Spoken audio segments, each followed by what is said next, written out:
Hi, welcome to MusiCity Kids. We're here to help you grow strong in mind, body, and heart. My name is Tamara with Love in a Big World, and I am so glad you're here. Today, we are talking about love and what that means. You know, in our world, people have a lot of crazy ideas about love. They think it's just all that romantic stuff, like the butterflies you get in your stomach when you see somebody cute who smiles at you from across the room. But you know, love is a lot more than that. Love is a choice. It's a choice that you and I can make every day. And when we choose to love, we can be changed by love, and we can also change our world with love. And I don't know about you, but I think that's what our world needs a whole lot more of, especially during this time of quarantine and pandemic. Up first today is my friend, LAJordan. So get up and get ready to move. Thanks, Tamara. Hey, MusiCity Kids. It's LAJordan again, and we are getting ready to move. So we're going to start out really quickly by practicing really quickly the chorus. You guys have learned the chorus already, and today we're going to go into the first verse. So remember, we went front, back, rock it, front, back, rock it, roll down, roll up, push, cross, Michael Jackson. 1, 2, 3, 4, rock, clap, clap. Right, so we end up with our clap, clap to the front. From here, we're going to go to the left. This is the first verse, like the beginning of the first verse. We'll learn the beginning now. We'll kind of keep going on as we go along. So, we're going to hop to your right. We're going to go 1, 2. See how the second time my legs ended up together? Let's go back and try it again. So we're legs spread apart, not so much, and then we're going to go 1, 2, legs together. 3 is our right arm coming up to prop up our left arm. 4, we're going to hop back over and cross our arm, switch our arms. Got it? All right, so let's try it again. 5, 6, 7, 8. We're going to go 1, 2, 3, 4. Now we're going to floss. 5 and 6, 7 and 8. Got it? 5 and 6, 7 and 8.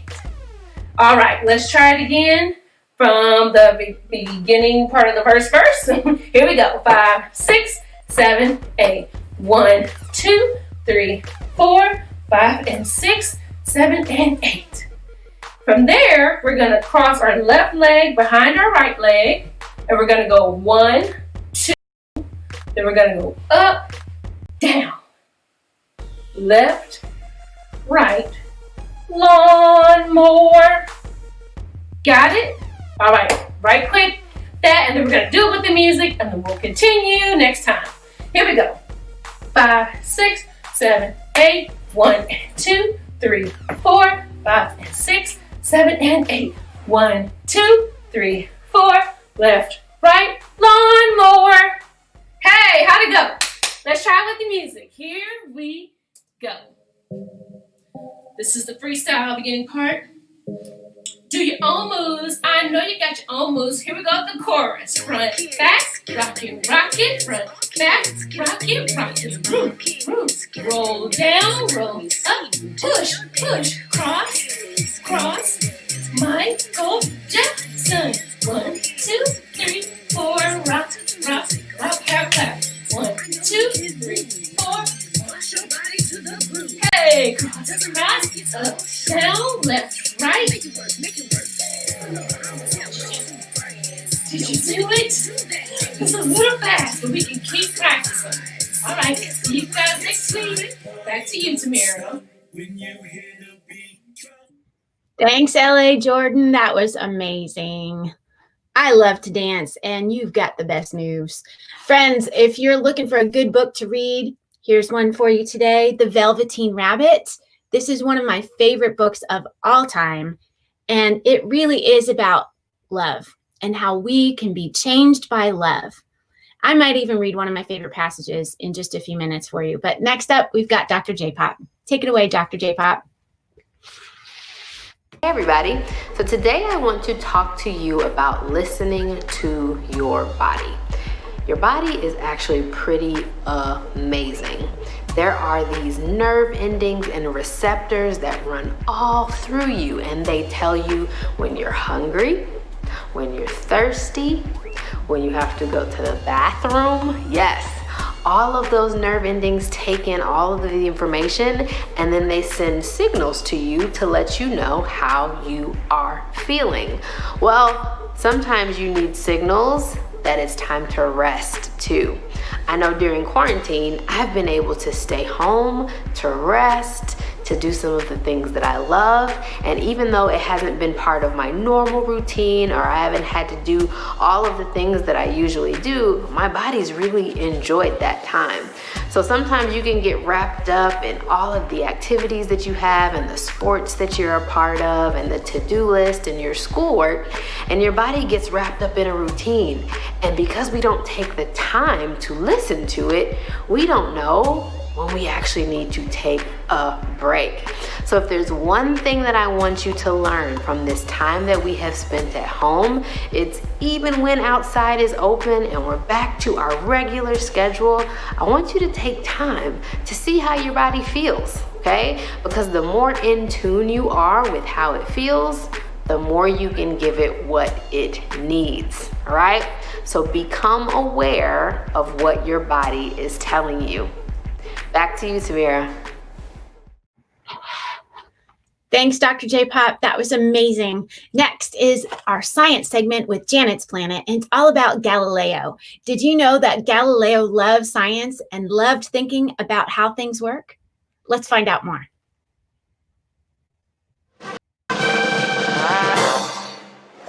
Galileo Galilei was an Italian physicist, astronomer, and philosopher. He was associated with the scientific revolution. In the late 16th century, it was generally believed heavier objects would fall faster than lighter objects. Galileo thought differently. He hypothesized or imagined that two objects could fall at the same rate regardless of their mass.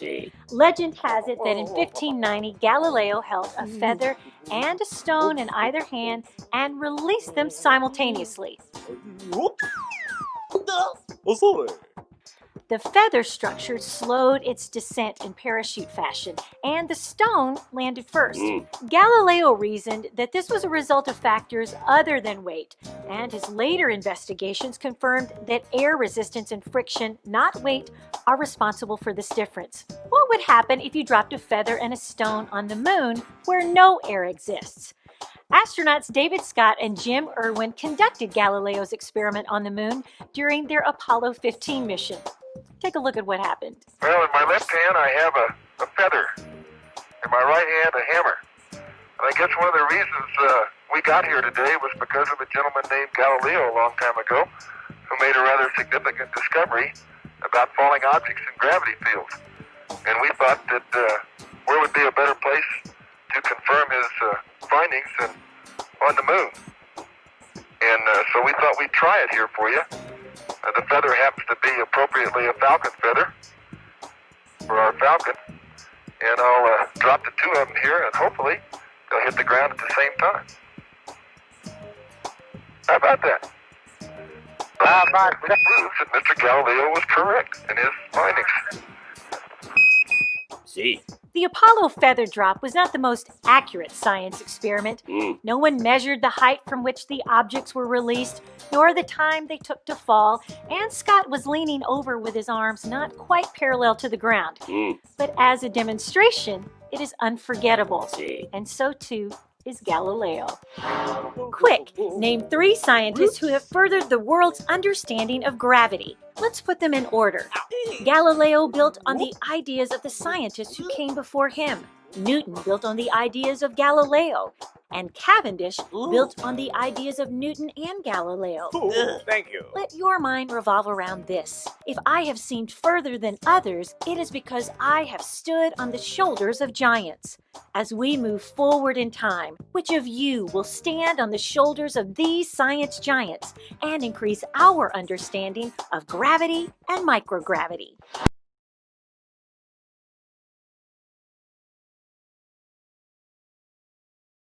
love science or whatever subject you're involved with, you want to give it away and share it with others, just like Galileo did. And none of us can grow in our fields, whether it's science or music or math or art, unless we're standing on the shoulders of others. So we want to learn from them, and then we want to give what we learn away. And that helps this big world go round and round. So I promised you that I'd read a bit of my favorite book, The Velveteen Rabbit. This is one of the passages. It's a conversation between the rabbit and the skin horse when the rabbit ends up in the nursery. You really have to check it out. It's so good. But the rabbit asks, "What is real?" And then the skin horse says, "Real isn't how you're made. It's a thing that happens to you when a child loves you for a long, long time. Not just to play with, but really loves you. Then you become real." "Does it hurt?" asked the rabbit. "Sometimes," said the skin horse. "When you are real, you don't mind being hurt." "Does it happen all at once, like being wound up, or bit by bit?" "It doesn't happen all at once," said the skin horse. "You become. It takes a long time. That's why it doesn't often happen to people who break easily or have sharp edges or have to be kept carefully." So, my friends, through all of this pandemic and what we're experiencing, we are becoming real. And we have to remember that love is a choice we can make every day. It's a choice to be courageous, to be honest, to be kind, to be persevering, to cooperate, to keep on loving no matter what. Next up is my friend, Dr. E. Hey, Tamara and friends. You just caught me in the middle of a thought. I was sitting here thinking about the theme for today, which is love in a big world. And I was thinking about what do I do to keep love generated and keep love flowing in my own life? And when I stopped to think about how do I keep love flowing in my own life and good vibes flowing in my own life, one of the things that immediately came to mind for me was gratitude, or the idea of being thankful and taking stock for the things that you have to be thankful for. And so when I stop to take stock of the things that I am grateful for, what I oftentimes find is that it helps me to generate great vibes or good vibes that I can not only share with others, but also help to make me feel good as well. And so when I started to think about, well, what's one of the great ways to be able to generate good vibes? Well, then I thought about something that I haven't done for a while, but I probably need to take up doing again. And one of the things that immediately came to mind was the idea of keeping a gratitude jar. Well, what's a gratitude jar, you might ask? Well, a gratitude jar is a way of being able to write down every day at least one thing that you're grateful for, and that you keep it over the course of a year. And at the end of the year, you open up your gratitude jar and look at all of the things that you have to give thanks for. And so how do you keep a gratitude jar? Well, it's really simple. You simply grab a jar, a glass jar, or any container that you have around the house that you're not using for something else. And also you take some construction paper, or if you have some Post-it notes or any kind of paper, anything to be able to jot down at least one thing every day that you're grateful for. And so when I started to do that, I did that in honor for today. And so I wrote a note in terms of what I was grateful for. And one of the things that I am truly grateful for is my family. That my family shows me love in so many ways, and I get an opportunity to be able to show them love as well. And so that's one of the many things that I'm grateful for. So I've decided that in honor of love in a big world, I'm going to start my gratitude jar again. And maybe you want to try it yourself and try keeping your own gratitude jar. Whatever you keep in your gratitude jar, just make sure that you count your blessings. It reminds me of a song that says, "Count your blessings and name them one by one. Count your blessings and see what God has done." And so when you take a moment to be able to write down every day at least one thing that you're grateful for, not only is that a great way to keep your own good vibes flowing, but it's also a great way to be able to show love in a big world. And so until next time, keep a gratitude jar and take stock of all of the many things that you're grateful for. So I'll see you later. Bye.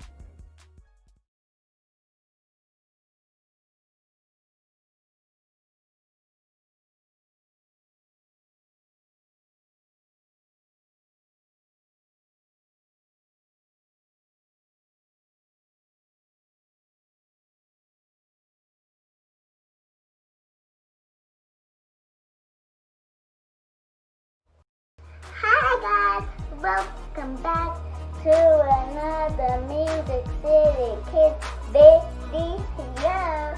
So I have my dad here. Hey, what's up, guys? So today I have some really good news. Ev, I am going to pay you $5 for each video that you record this week. Go ahead and put your hands out. I'm gonna pay you now. All right? There's 1, 2, 3, 4, $5. Hey Dad, can I use one of the save strategies you taught me? You know what, Ev? That's a pretty good idea. I hadn't thought about that. So we have 2 save strategies that we use with the Knowledge Bank. One of them is called the 1 at a time method, and the second strategy is the equal parts method. Ev, which one should we teach them today? The 1 at a time method. Okay, perfect. So the 1 at a time method involves taking the money that you've earned and putting it in each bank $1 at a time until you've put all of your money in your bank. And you want to make sure you start with your save bank. So Ev, let's demonstrate the 1 at a time method for the viewers.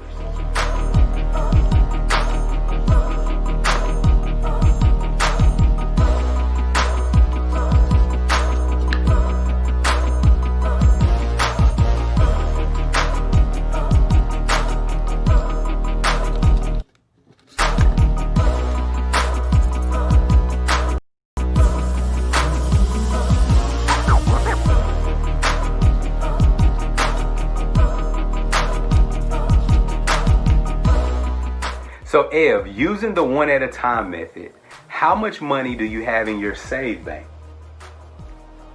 2. How much money do you have in your spend bank? 2. And how much do you have in your share bank? 1. 1. So remember, with the 1 at a time method, you're gonna put $1 at a time into each of your banks in the order save, spend, share until your money is gone. When we come back next time, we're going to talk about the equal parts method. But when you get a bank, and you forget, don't forget to share. Don't forget to share. Back to you, Tamara. Thank you, Courtney and Ever. And I love that. We must not forget to share. Part of love is generosity, giving what we have and sharing with others. And that's another way that we can change the world with love. And we have a lot of people in our world today who are giving of their time and talent and treasure to help those in need. So I encourage you to find those real world heroes and make a picture or a poster about them. Maybe even send them a thank you card. You have heroes in your community who need to know that they are appreciated. Whether they're first responders, teachers, hospital workers, nurses, doctors, we are all in this together. Next up is my friend Riki.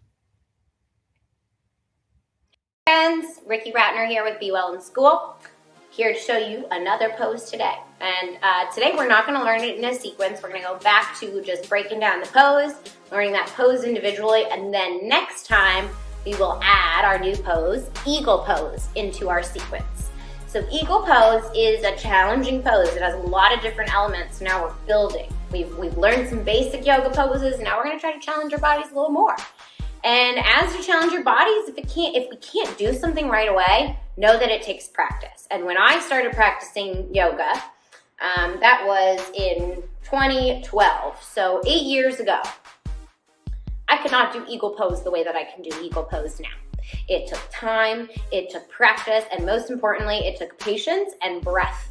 I needed to breathe my way into a deeper variation of this pose.